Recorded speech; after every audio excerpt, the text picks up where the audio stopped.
કે શિક્ષકોને વીવીઆઈપી ભોજન માટેની જવાબદારી સોંપવામાં આવી છે અને એનો પત્ર કરવામાં આવ્યો છે, જે તદ્દન ખોટું છે. શિક્ષકોને સ્વેચ્છાએ જવું હોય તો છૂટ છે, એમાં કોઈ એની ધાર્મિક આસ્થા સાથે અમે પણ સંમત છીએ. પરંતુ હર ટાઈમ બાબતોમાં ગમે પરિપત્ર કરીને ગમે શિક્ષકોને જવાબદારી સોંપે એ ઉચિત નથી. એ માટે અમારા સચિવ શ્રી મુકેશ કુમારને મેં જાણ કરી છે ને આ પરિપત્ર કેન્સલ થવો જોઈએ.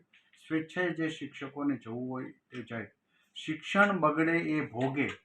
કોઈ પણ કામો, હા ઠીક છે, ચૂંટણી પંચના જે ફરજિયાત નેશનલ લેવલથી જે રૂલ્સ હોય એ પ્રમાણમાં કામગીરી હોય એ બાબતને બાદ કર્યા પછી કલેક્ટર કે ડીડીઓ હર વખત કોઈ પણ કામ માટે શિક્ષકોને જોતરી દે તો એનું બાળકોના શિક્ષણ ઉપર એની અસર થતી હોય છે.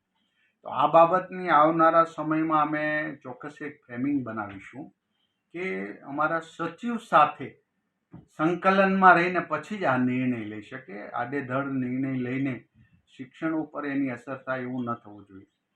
તો આ પરિપત્ર જે પત્ર કર્યો છે પ્રાંત ઓફિસરે, એની પણ સૂચના મેં અમારા સચિવને આપી દીધી છે